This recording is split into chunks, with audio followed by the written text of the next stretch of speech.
आज शुरुआत में मैंने जिस झारखंड का जिक्र किया था, जहां से आज की बड़ी खबर निकल कर आई, सीएम बदले जाने की खबरों के बीच रांची में मुख्यमंत्री आवास पर विधायक दल की बैठक हुई। इस बैठक में झारखंड मुक्ति मोर्चा के 26, कांग्रेस के 15, आरजेडी के 1 विधायक शामिल हुए। बैठक में तय किया गया कि फिलहाल मुख्यमंत्री की कुर्सी पर हेमंत सोरेन ही बैठे रहेंगे।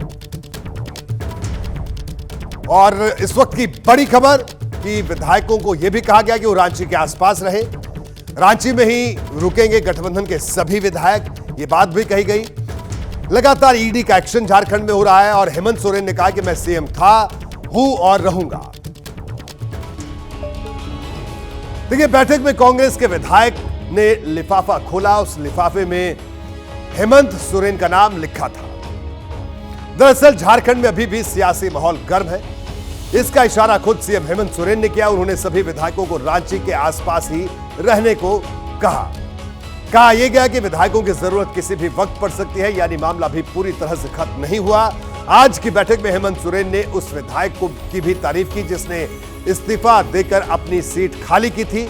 हेमंत सोरेन ने कहा कि राजनीति में कम ही ऐसा देखा जाता है कि कोई बलिदान देने को तैयार हो। अब कुछ सवाल है, सीएम हेमंत सोरेन ने बलिदान का जिक्र क्यों किया? क्या वाकई कोई ऐसी स्क्रिप्ट तैयार हो रही है जिसके आधार पर हेमंत सोरेन की पत्नी कल्पना को सीएम बनाया जा सकता है? क्योंकि मुख्यमंत्री ने खुद कहा कि अगर कोई परिस्थिति ऐसी आएगी तो खाली की गई सीट का इस्तेमाल किया जा सकता है।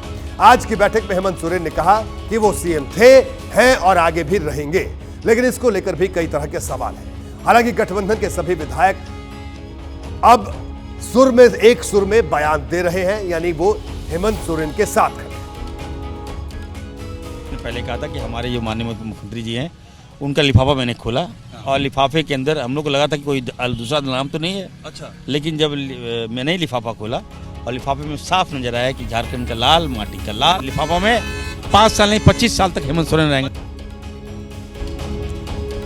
देखिए, आज की बैठक में ईडी का मुद्दा भी उठा, तमाम तरह की बातें हुई, लेकिन इस बैठक में और क्या कुछ हुआ, झारखंड से इस वक्त रांची से हमारे साथ अभिषेक उपाध्याय जुड़े हुए हैं, हमारे संवाददाता। अभिषेक, आज की इस बैठक में हमने दर्शकों को बताया जो आपने बड़ी खबर दी, लेकिन इस बैठक पर सबकी नजरें टिकी हुई थी और यह बैठक बेहद महत्वपूर्ण थी।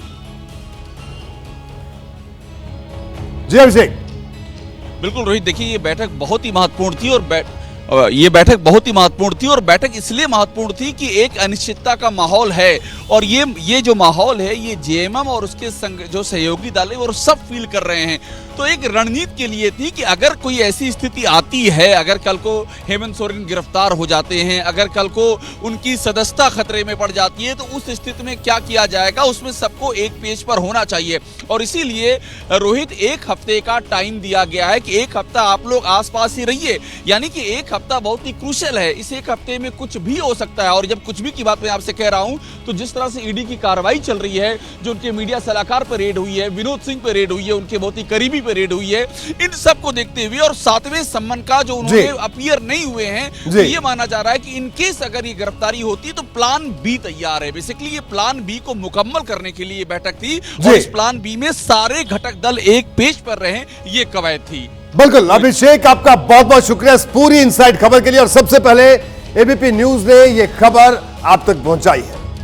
जैसे ही घड़ी का काटा दोपहर 2:30 पे आए, बबीता जी का दिल सास बहू साजिश के लिए मचल जाए। और ये है इनकी बहू, पूरे दिन ऑफिस की टेंशन हो जाए गॉन जब ये करें अपना फेवरेट शो फ्री टाइम पे ऑन। इनकी तरह आप भी देखिए अपना फेवरेट शो अपने टाइम पर और डाउनलोड कीजिए एबीपी लाइव ऐप अपने स्मार्ट टीवी पर।